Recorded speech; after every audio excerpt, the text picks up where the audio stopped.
Hello students, कल हम अपना कंप्लीट कर चुके थे डिफरेंशियल कैलकुलस के बारे में। जो डिस्कशन था वो कर चुके थे कि डिफरेंशिएशन क्या होता है ना। तो हमने देखा था कि किसी भी कर्व में जो थोड़ा सा चेंज होता है डेल्टा वाई, अगर वाई एक्सिस के अकॉर्डिंग थोड़ा सा चेंज है डेल्टा वाई और एक्स एक्सिस के अलावा थोड़ा सा चेंज है डेल्टा एक्स, तो उसका रेशियो जीरो नहीं होता है जब क्यू से पी जाता है, लेकिन ये अलग अलग जीरो होता है। यानी कि delta x tends to zero होता है और delta y tends to zero होता है, लेकिन उनका रेशियो जो है वो क्या कहलाता है, derivative of y with respect to x. और ये क्या होता है, स्लोप ऑफ द कर्व है, जो हमने देखा है डायग्राम से, और इसी को क्या बोला जाता है, डिफरेंशिएशन। आज हम डिस्कस करेंगे about some formulas of differential calculus, और यही चीज़ इंपॉर्टेंट है, ठीक है। मतलब कॉन्सेप्ट पूछा जाता है कि डिफरेंशिएशन क्या होता है, वो सारी चीज़ आपको पता होनी चाहिए, जो मैंने आपको समझाया था। सारी चीज़ों का सार बस यही है कि y का x के रिस्पेक्ट में जो डिफरेंशिएशन होता है वो क्या कहलाता है, m is equal to d y by d x. और ये किसी भी कर्व का स्लोप होता है। स्लोप मतलब ढाल, ढाल मतलब टेन थीटा, मतलब y एक्सिस का रेशो किसके साथ, x एक्सिस के साथ, वो होता है आपका डिफरेंशिएशन। समझ में आ गई, ठीक है। जब हम प्रैक्टिकल वगैरह करेंगे लैब में जा करके, तो वहाँ पे बहुत सारे ग्राफ आप बनाओगे, तो वहाँ पे आपको जो है स्लोप निकालना आना चाहिए। आप आगे की क्लासेस में जाकर पढ़ते हो, बीएससी बीएससी करते हो आगे जा करके, या कुछ भी करते हो, तो वहाँ पे आपको ग्राफ तो बनाना ही पड़ेगा। अगर आप आगे जा करके फिजिक्स पढ़ते हो, तो फिजिक्स जो आगे जाकर पढ़ेगा उसे तो ग्राफ वगैरह बनाने ही पड़ेंगे, तो स्लोप वगैरह तो सब में निकालना पड़ता है। तो ये चीज़ें आनी चाहिए और आगे जा करके आ भी जाएंगी समझ में। लेकिन डिफरेंशिएशन में और स्लोप क्या होता है, ये बेसिक चीज़ें मैं आपको बता चुकी हूँ, ठीक है।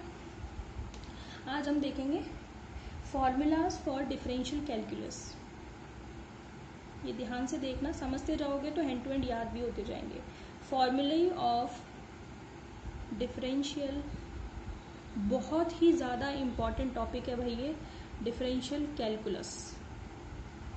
डिफरेंशिएशन और इंटीग्रेशन इतने ज़्यादा इम्पॉर्टेंट हैं फिजिक्स वाले बंदे को, जो फिजिक्स पढ़ रहा है बच्चा आगे जा कर के पढ़ेगा, ठीक है। खास करके जो मैथमेटिक्स के स्टूडेंट हैं, जिनके पास साइंस मैथ है, उनको तो आगे जा कर के पीछा ही नहीं छोड़ेगा ये डिफरेंशिएशन और इंटीग्रेशन। जो साइंस बायो वाले हैं उनका तो फिजिक्स से पाला केवल 11th-12th में पड़ेगा, लेकिन 11th-12th में भी इंपॉर्टेंट है, बोर्ड की क्लास है, तो कोई चीज़ छोड़ नहीं सकते हो आप, ठीक है। और पढ़ी हुई चीज़ें हमेशा फ़ायदा देती है आगे जा करके। नीट वगैरह कोई देता है एग्जाम, तो उसमें सब कुछ आता है, ये सारी चीज़ें आती हैं और बहुत इंपॉर्टेंट होती हैं, ठीक है। तो बहुत ध्यान से देखना और समझना, ठीक है। फर्स्ट जो फॉर्मूला है आपका वो है differentiation of any constant is zero, ठीक है। The differentiation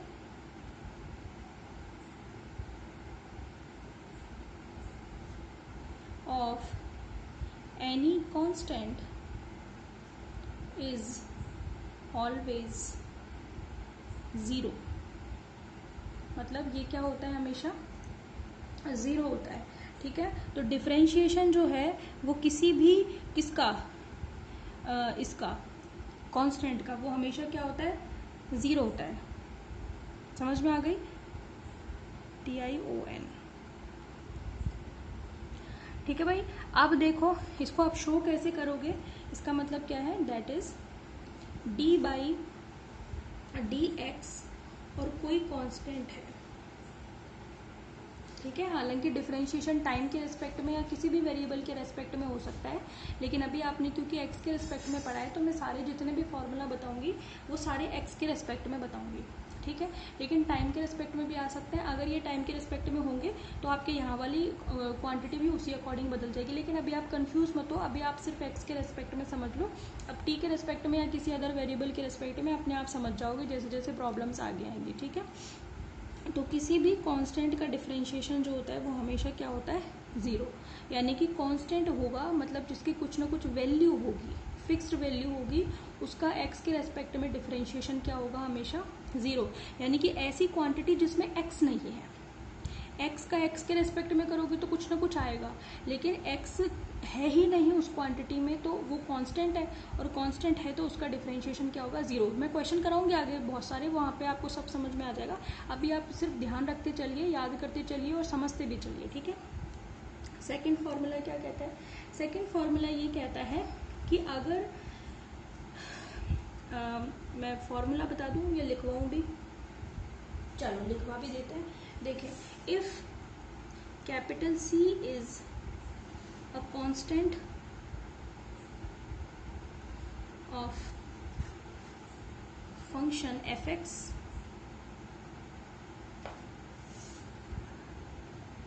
that remain unchanged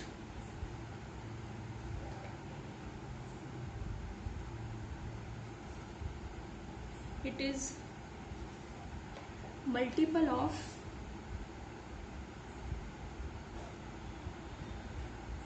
d by dx fx।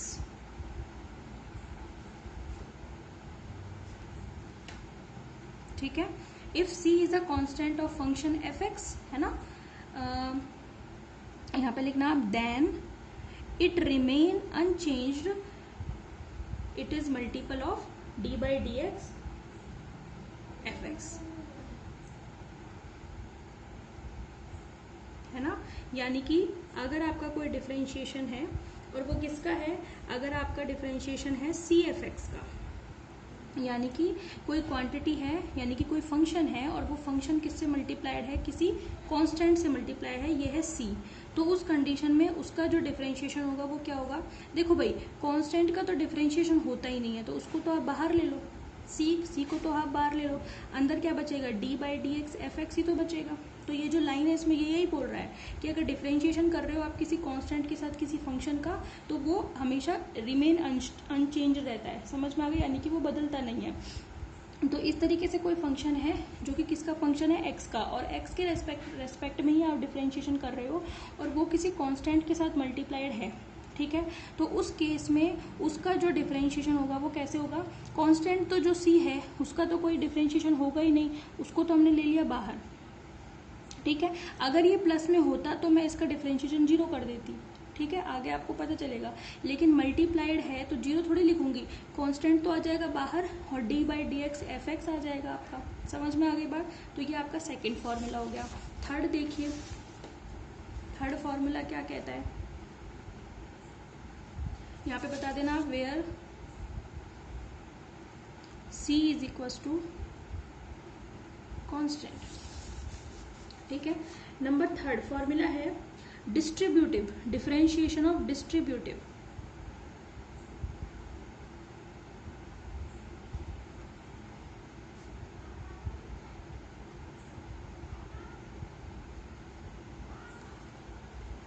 Differentiation of distributive in addition and subtraction, दोनों बता देती हूँ आपको, एडिशन में भी और सब्ट्रैक्शन में भी, ठीक है। इन एडिशन एंड सब्ट्रैक्शन, ठीक है।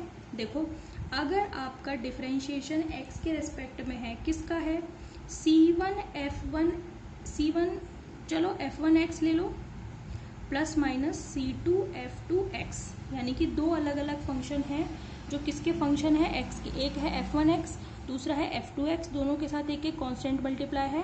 और मैंने क्यों कहा एडिशन और सब्ट्रैक्शन का, क्योंकि इसमें दो साइन आ रहा है, प्लस का भी और माइनस का भी, तो ऊपर वाला एडिशन के लिए, नीचे वाला सब्ट्रैक्शन के लिए, तो एक साथ दो फॉर्मूला हो जाएंगे इसमें, है ना।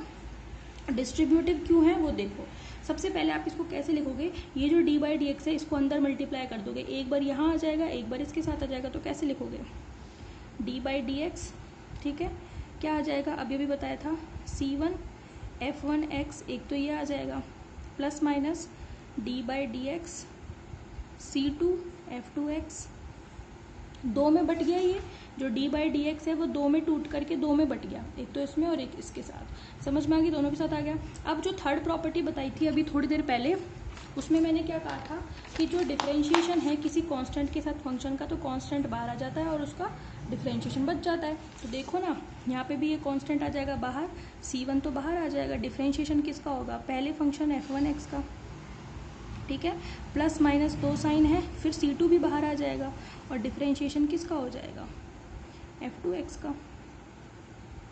बात समझ में आ गई आपको, इस तरीके से, ठीक है। क्वेश्चन आएंगे आगे तो ये सारी चीज़ें अप्लाई हो जाएंगी, धीरे धीरे आपको याद भी हो जाएंगी, समझ में भी आ जाएंगी। तो आप यहाँ पे बता देना, where c1 and c2 are constants, ठीक है, और f1 f2 दो डिफरेंट फंक्शंस हैं, ठीक है।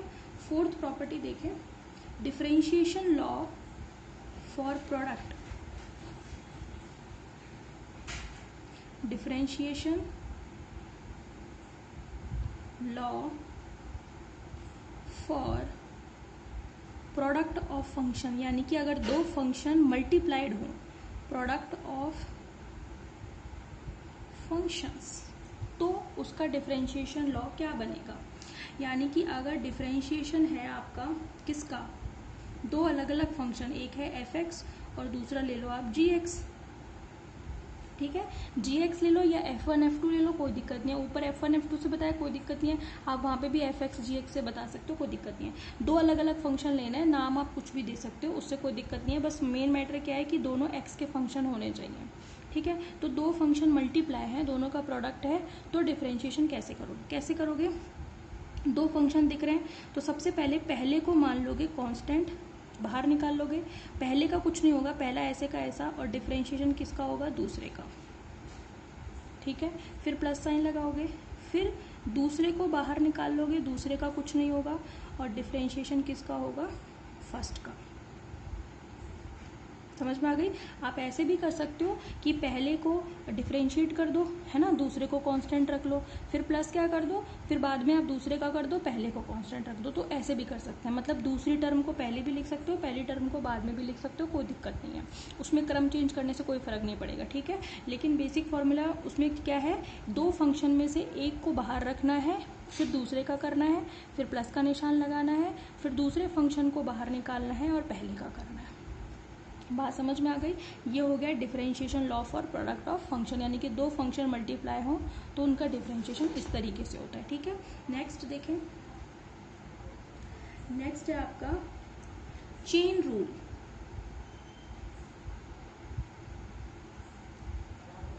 ठीक है, चेन रूल क्या कहता है कि dy बाई डी एक्स जो है इसको हम ऐसे लिख सकते हैं, dy बाई डी यू और du by d x. u कोई और वेरिएबल है, मतलब dy बाई डी एक्स किसको बताएगा कि y का डिफरेंशिएशन हो रहा है x के रेस्पेक्ट में। तो आप इसको कैसे लिख सकते हो कि पहले y का डिफरेंशिएशन कर दो u के रेस्पेक्ट में, फिर u का कर दो x के रेस्पेक्ट में, दोनों को मल्टीप्लाई करोगे तो वो डिफरेंशिएशन किसका कहलाएगा, y का x के रेस्पेक्ट में कहलाएगा। du कैंसिल हो जाएंगे, हालांकि कैंसिल करके दिखाते नहीं है, काटते नहीं है इनको, ठीक है। तो u कोई अदर फंक्शन है, वो किसका फंक्शन है, x का फंक्शन है, ठीक है, और y किसका फंक्शन है, u का। तो जो जिसका फंक्शन होगा डिफरेंशिएशन भी उसी के रेस्पेक्ट में होगा, ठीक है। अपने आप समझ में आ जाएंगी सारी बातें, घबराने की बिल्कुल भी जरूरत नहीं है। इसको हम ऐसे भी लिख सकते हैं, dy बाई डी एक्स को चेन और बड़ी भी कर सकते हो, आप ऐसे भी कर सकते हो कि u के रेस्पेक्ट में कर दो, फिर u का v के रेस्पेक्ट में कर दो, फिर v का x के रेस्पेक्ट में कर दो, ठीक है। तो देखो डी से कट जाएगा, डी से कट जाएगा, आएगा क्या, y का x के रेस्पेक्ट में ही आएगा, ठीक है। तो ये चेन आप कितनी भी लंबी कर सकते हो, आप ऐसे भी कर सकते हो, y का u के रेस्पेक्ट में कर दो, u का v के रेस्पेक्ट में कर दो, v का w के रेस्पेक्ट में कर दो, फिर w का x के रेस्पेक्ट में कर दो, ठीक है। तो ये चेन आप बड़ी कर सकते हो, कोई दिक्कत नहीं है। उस चेन का मतलब यही होगा कि y का डिफरेंशिएशन किसके रेस्पेक्ट में हो रहा है, x के रेस्पेक्ट में हो रहा है। समझ में आ गई बात आपको, ठीक है। 6th क्वेश्चन देखें, 6th देखें आप, differentiation of polynomial, differentiation of polynomial,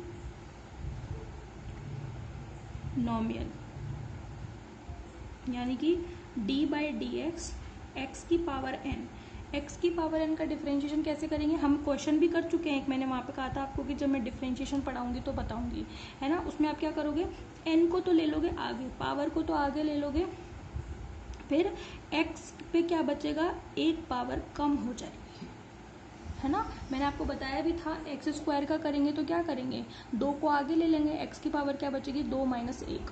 और ये मैंने एक जगह यूज़ भी किया था और बोला था कि जब मैं डिफरेंशिएशन पढ़ाऊंगी तो डिटेल में बताऊंगी। तो आप इसके एग्जाम्पल देखो कि अगर मुझे डिफरेंशिएशन करना है किसका, एक्स क्यूब का, तो एन की जगह पर कितना है, 3 है, 3 को तो ले लो आगे, और एक्स की पावर 3 माइनस 1, देखो ना, एन एक्स की पावर एन माइनस 1, पावर आगे आ जाती है और ऊपर एन में से एक पावर घट के आती है, ठीक है। तो कितना आ जाएगा ये आ जाएगा 3x स्क्वायर, 3 में से 1 जाएगा, 2 बचेगा, ठीक है।